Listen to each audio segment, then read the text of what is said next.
Assalamualaikum warahmatullahi wabarakatuh. Halo kakak-kakak kelas 3 Anas, apa kabar semuanya? Semoga kalian dalam keadaan yang sehat walafiat. Masih kenal dengan Bapak kan? Bapak adalah Pak Juli. Kali ini Bapak akan menyampaikan cerita dari sahabat yang merupakan nama dari kelas kalian. Siapakah itu? Ya betul, ia adalah sahabat Anas bin Malik radhiyallahu anhu. Beliau adalah seorang pelayan Nabi Muhammad SAW. Silakan menonton videonya. Selamat menyaksikan teman-teman.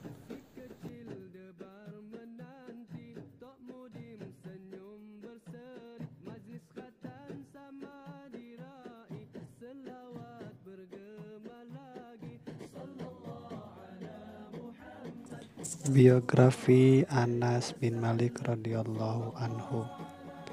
Anas bin Malik radhiyallahu anhu berasal dari Bani An-Najjar dan merupakan anak dari Sulaiman.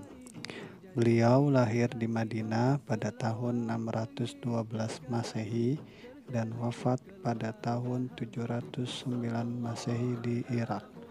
Beliau merupakan orang yang ketiga paling banyak meriwayatkan hadis.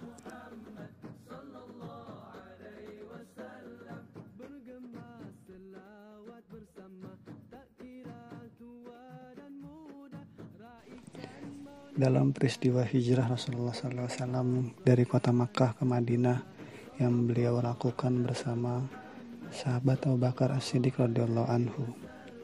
Mereka berdua dinanti-nanti oleh penduduk Madinah, baik yang masih muda ataupun anak-anak.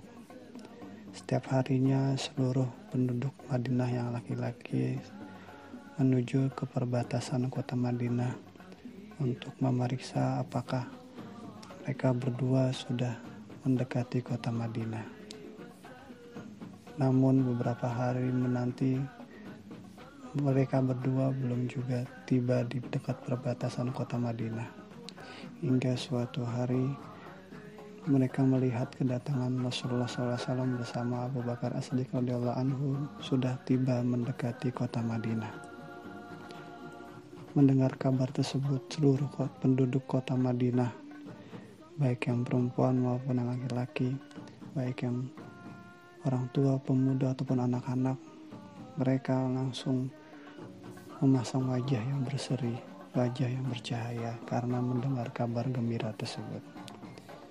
Ketika Rasulullah SAW tiba di kota Madinah, semua laki-laki penduduk Madinah, baik yang masih muda maupun yang masih anak-anak, langsung menyambut mereka berdua dengan wajah yang berseri dan hati yang bermunga-munga.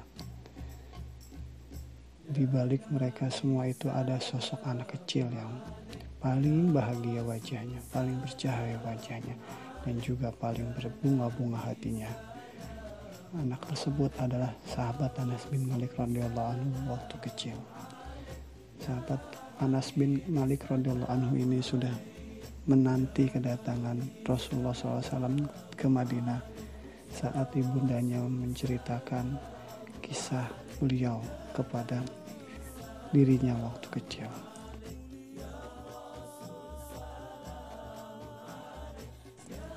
Belum sehari Rasulullah SAW berada di kota Madinah.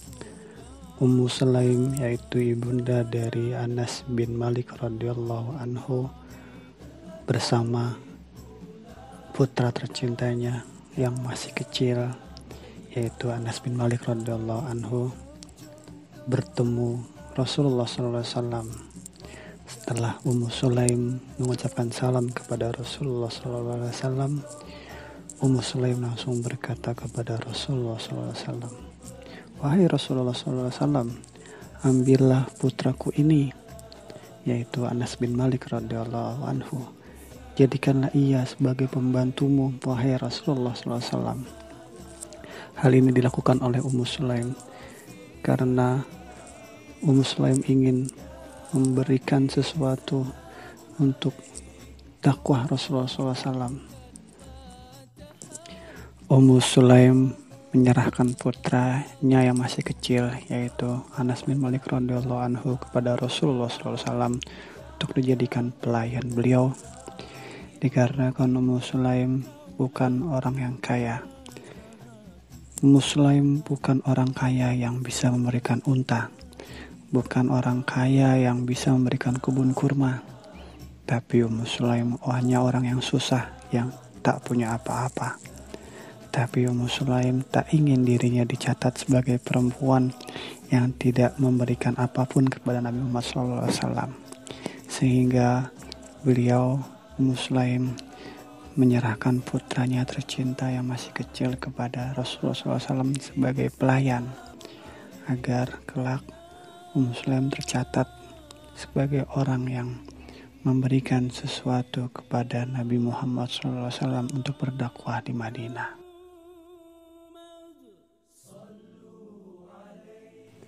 Maka berkatalah Ummu Sulaim kepada Rasulullah SAW, "Inilah anakku, jadikanlah ia sebagai pembantumu, wahai Rasulullah SAW."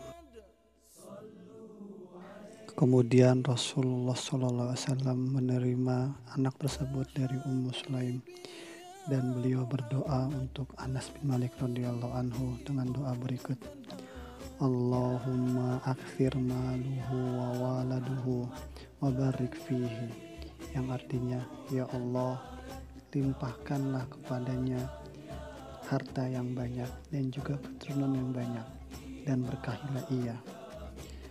Di mana harta yang banyak mampu menolong dakwah Rasulullah SAW, dan juga keturunan yang banyak mampu juga melanjutkan dakwah Rasulullah SAW.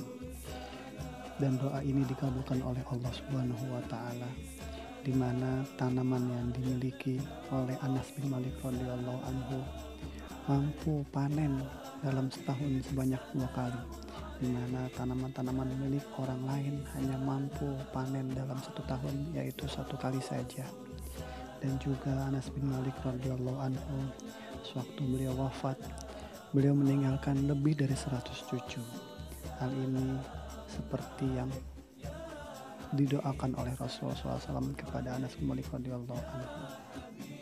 Di usianya yang ke-10, itu merupakan hari-hari yang sangat berbahagia bagi Anas bin Malik radhiyallahu anhu kecil, di mana ketika ia menjadi pelayan bagi Rasulullah SAW, jiwanya penuh dengan hidayah, hatinya penuh dengan hadis-hadis Nabi Muhammad SAW.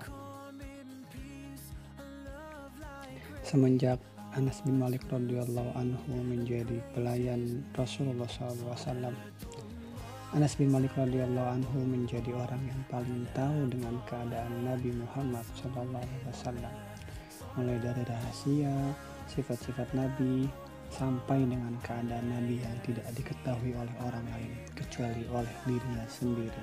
Oke, sekian cerita tentang kisah Anas bin Malik dari Bapak. Semoga kakak-kakak kelas 3 Anas dapat mengambil pelajaran dari kisah Anas bin Malik tersebut. Salah satunya dengan menjadikan diri kita untuk mencintai Rasulullah SAW dengan mengikuti sunnah-sunnah beliau. Sekian dari Bapak, kurang lebihnya mohon maaf. Wassalamualaikum warahmatullahi wabarakatuh.